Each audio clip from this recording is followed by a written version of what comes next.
நேற்று பாஜக மாநில தலைவர் அண்ணாமலை செய்தியாளர் சந்திப்பில் பேசும்போது விடுதலை சிறுத்தைகள் கட்சி திருமாவளவனுடைய கட்டுப்பாட்டில் இருக்கிறதா இல்லைன்னா ஆதவர்ஜனுடைய கட்டுப்பாட்டில் இருக்கிறதா ஒரு கேள்வி முன்வைக்கிறார்.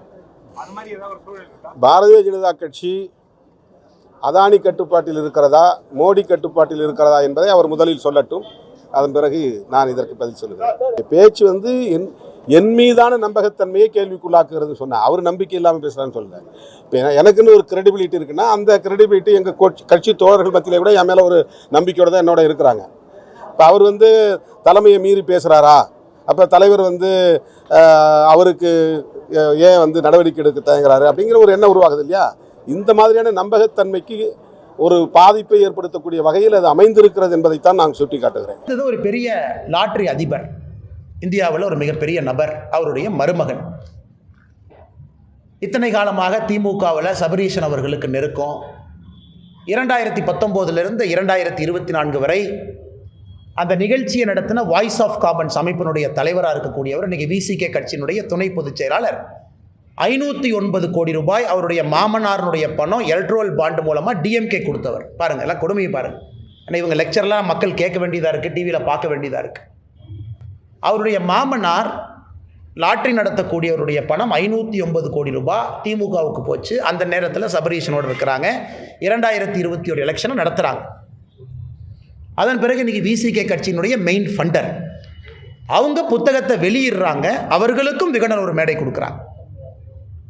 அந்த வெளியிட்டது மட்டும் இல்லை, அதில் அரசியல் கருத்துக்களை பேசுகிறாங்க. பாரதிய ஜனதா கட்சியும் தாக்கி பேசுகிறாங்க. எனக்கு இது போன்ற ஒரு முக்கியமான மேடையில் யார் வேண்டுமானாலும் பணம் இருந்தால் நானும் ஒரு புத்தகத்தை தொகுக்கலாம். என்னுடைய மாமனார் லாட்ரி அதிபராக இருந்தால் நானும் ஒரு 10 பேர்த்த கூப்பிட்டு 100 எஸ்ஸே எழுத சொல்லி ஒரு புத்தகத்தை பிரிண்ட் அடித்து நானும் மேடைக்கு போகலாம், நாம் ரிலீஸ் பண்ணலாம். அதனால் தமிழகத்தினுடைய அரசியல் போக்கு எந்த அளவுக்கு போகுது அப்படிங்கிறது தான் கேள்விக்குறி. அண்ணன் தொல் திருமாவளவன் அவர்கள் முக்கியமான தலைவர், இந்த நிகழ்ச்சிக்கு நான் போக மாட்டேன்னு ஒரு காரணம் சொல்லி போயிட்டார். ஆனால் அவருடைய துணை பொதுச் செயலர் போயிருக்காருன்னா கட்சி அண்ணன் திருமாவளவன் ஒரு கையில் இருக்கா, இல்லை துணை பொதுச் செயலர் ஒரு கையில் இருக்கா? இந்த கட்சிக்கு விடுதலை சிறுத்தைகள் கட்சிக்கு ஒரு தலைவரா, 2 தலைவரா? மேடையிலே கூட்டணியில் இருக்கக்கூடிய கட்சியை பற்றி பேசிய பிறகு கூட ஒரே கட்சியில் துணை பொதுச் செயலாளரும் தலைவர் அண்ணன் தொல் திருமாவளவன் இருக்கிறாங்கன்னா என்னை பொறுத்தவரை இந்த கட்சி அண்ணன் தொல் திருமாவளவன் அவர்கள் கட்டுப்பாட்டில் இல்லை. இந்த கட்சி அந்த லாட்ரி விற்பனை செய்யக்கூடியவருடைய மருமகனுடைய கையில் தான் அந்த கட்சி இருக்குது. தெளிவு அரசியல் தெரியக்கூடிய எல்லோருக்கும் தெரியும். உங்கள் கூட்டணியில் இருக்கக்கூடிய ஒரு கட்சியை, ஆளும் கட்சியை, உங்கள் கட்சியை சார்ந்த ஒரு முக்கியமான நபர் மேடையின் மீது விமர்சனம் செய்கிறாரு, அவர் மீது உங்களால் நடவடிக்கை எடுக்க முடியவில்லை என்றால் அந்த கட்சியினுடைய மெயின் ஃபண்டரை கை வைக்க திருமாவளவன் தயாராக இல்லை. இது தமிழகத்தில் குறிப்பாக திமுக தலைமையில் இருக்க கூட்டணி எப்படி இருக்குது அப்படின்னு காட்டுதுங்க. திமுக கூட்டணி எப்படி இருக்குது? எல்லாரும் பவரில் இருக்கிறனால ஒட்டி இருக்கிறாங்க, பணங்காசுக்காக ஒட்டி இருக்கிறாங்களா அப்படிங்கிற கேள்வியை இது எழுப்புகிறது. எதையும் தமிழகத்தினுடைய அரசியலை கவனிக்கக்கூடியவர்கள், தமிழகத்தினுடைய மக்கள் ரொம்ப உன்னிப்பாக கவனிக்கணும். நம்ம இஷ்யூ போடுற எல்லா நண்பர்கள் மைக்கெடுத்து அண்ணே இதை பற்றி கருத்து என்னண்ணே, மேடையில் யார் இருந்தால் எது கருத்து சொல்லணுங்க? லாட்ரி அதிபருடைய மருமகனை பற்றி கருத்து சொல்கிற அளவுக்கு இந்த கட்சி தரம் தாழ்ந்து சென்று விட்டதா? காந்தியவாதியா? ஒரு தலித் குடும்பத்தில் பிறந்து ஒரு எழுச்சி ஏற்படுத்தணும்னு வந்திருக்கிறாங்களா?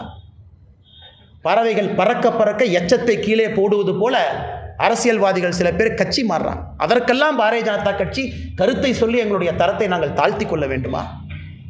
2021 தேர்தலுக்கு சபரீஷனோடு 509 கோடி ரூபாய் மாமனாரனுடைய பணம். மன்னராட்சி அன்னைக்கு சொல்கிறீங்களே, மன்னராட்சியை கொண்டு வந்தது யார்? மன்னராட்சிக்கு உறுதுணையாக இருந்தது யார்? விசிகே கட்சியில் சேர்ந்து துணை பொதுச் செயலரோட பதவி வாங்கியவுடன் வாழ்த்து முதல்ல யார்கிட்ட வாங்கினீங்க? ஸ்டாலினை அடுத்தால வாழ்த்து வாங்கினீங்க. ரெண்டே சிரிச்சுட்டு போஸ்ட் கொடுக்கலையா?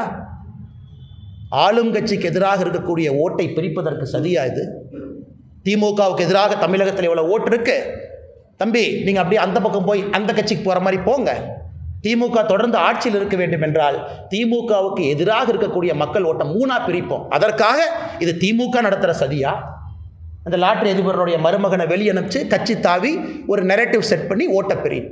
இதையெல்லாம் தமிழக மக்கள் பார்க்கத்தான் போகிறாங்க. எதற்காக நான் இவ்வளோ ஓப்பனாக பேசுகிறேன்னாங்க, மக்களுக்கு தெரியணும் ஆனந்த் தெல்தும்படை யாருன்னு தெரியும், பேக்ரவுண்ட் என்னன்னு தெரியும், எதற்காக 4 வருஷம் ஜெயிலில் இருந்தாருன்னு தெரியும், அவர் தம்பி யாருன்னு தெரியும். அதனால் விகடன் நிறுவனத்திற்கு அன்பான வேண்டும், 1008 பிரச்சனைகள் இருந்தாலும் கூட நேஷனல் செக்யூரிட்டியில் காம்ப்ரமைஸ் பண்ணாது. சந்திரோயாவை கூப்பிடுங்க, வெளியிடுங்க, விஜயை வாங்க சொல்லுங்கள். யார் புத்தகத்தை வெளியிடுவதற்கு, தொகுப்பதற்கு, எவ்வளவு பெரிய நிறுவனங்கள், தொகுப்பதற்கு எத்தனை பேர் தமிழகத்தில் அம்பேத்கர் ஐயா அவருடைய கொள்கைகளை பின்பற்றவங்க எத்தனாயிரம் பேர் இருக்கிறாங்க.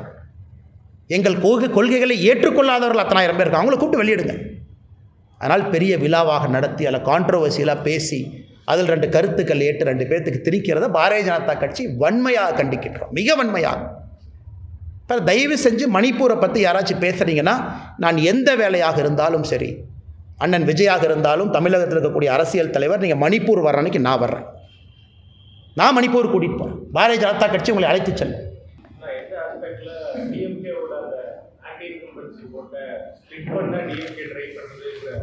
ஆனால் ஒரு யூகத்தை உங்கள் முன்னாடி வைக்கிறேங்கண்ணா. நேற்று வரை நண்பர்கள், அந்த இவரும் அங்கே இருக்கக்கூடிய சபரீஷனும் ஒன்றா போகிறாங்க, சுற்றுறாங்க.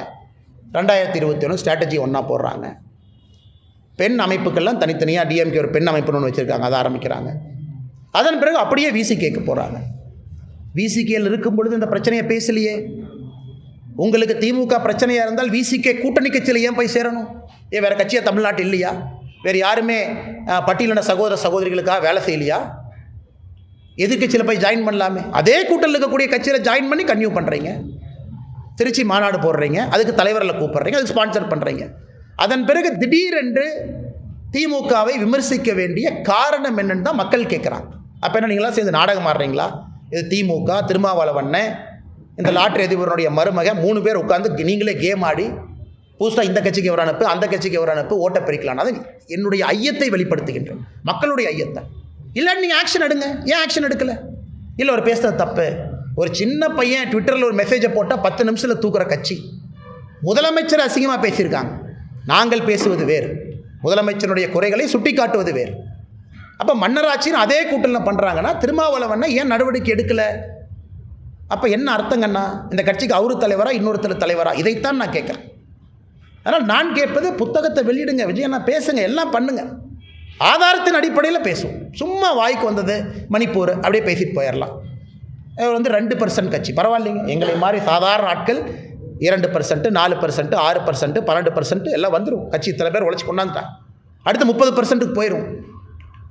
அதனால் சும்மா அப்படியே மேடையில் வர வேண்டியது ஒரு விகடன் போன்ற ஒரு முக்கியமான ஒரு பத்திரிகை, அந்த மேடையில் அரசியல் பேச வேண்டியது என்னங்க அது? நான் இதுவரை மரியாதையாக தமிழகத்தில் எல்லோருக்கும் மரியாதை கொடுக்க வேண்டும் என்று தான் அரசியல் பண்ணுறோம். ஆனால் இது போன்ற பேசினா நம்ம தரவுகளின் அடிப்படையில் பேச வேண்டி வருதுங்கண்ணா. விகடன் போன்ற மேடையில் பாரதிய ஜனதா கட்சியினுடைய அரசியல் கருத்துக்களை, எதிர்கருத்துக்களை பேசுவதையும் நாங்கள் வன்மையாக கண்டிக்கிறோம். அது புத்தகம் தான் நீங்கள் நடத்துகிறீங்க. நீங்கள் காமன் நியூட்ரல் ஒரு ஜேர்னலிஸ்ட் தானே நீங்கள் பத்திரிகையில் எழுதுங்க, விமர்சனம் பண்ணுங்கள், அதை ஏற்றுக்கிறோம். உங்கள் மேடையில் எதுக்காக ஆசிரியர் உட்காந்துருக்கணும்? வர போகிற பேச்சாளர்லாம் சும்மா பாரதிய ஜனதா கட்சியை கிரிட்டிசைஸ் பண்ணுவோம், நார்த் வெர்சஸ் சவுத்து பண்ணுவோம், இது ஓட்டு கொடுக்குன்னு நீங்கள் நினச்சிங்கன்னா எதற்காக விகடனுடைய ஆசிரியரோ பப்ளிஷரோ பதிப்பாசிரியர் எதுக்கு மேடை மேலே உட்காரணுங்க?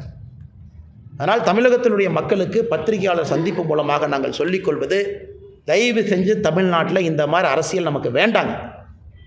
ஆமாம், ஜாதி பிரச்சனை இருக்குது, எல்லாம் சேர்ந்து தான் சரி பண்ணணும். ஆக்கப்பூர்வமான முறையில் ஜனநாயகத்தில் தான் சரி பண்ணணுமோ தவிர துப்பாக்கி ஏந்தியவர்கள் மேடையிலே வந்து பேசி நமக்கு அறிவுரை சொல்லும் அளவுக்கு தமிழகம் தரம் தாழ்ந்து போகல. மன்னராட்சிங்கிறாங்க.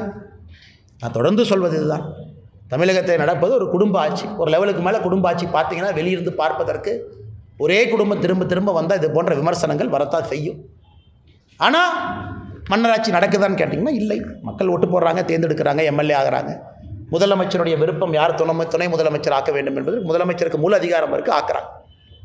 இன்றைக்கி தமிழகத்தில் நடப்பது குடும்ப ஆட்சி. அதை எடுப்பதற்கான முழு வேலையும் பாரதிய ஜனதா கட்சியில் இறங்கி இருக்கின்றோம். கீழே இருப்போம், முழுமையாக நாங்கள் பாடுபடுவோம், அதில் எந்த மாற்று கருத்தும் இல்லை.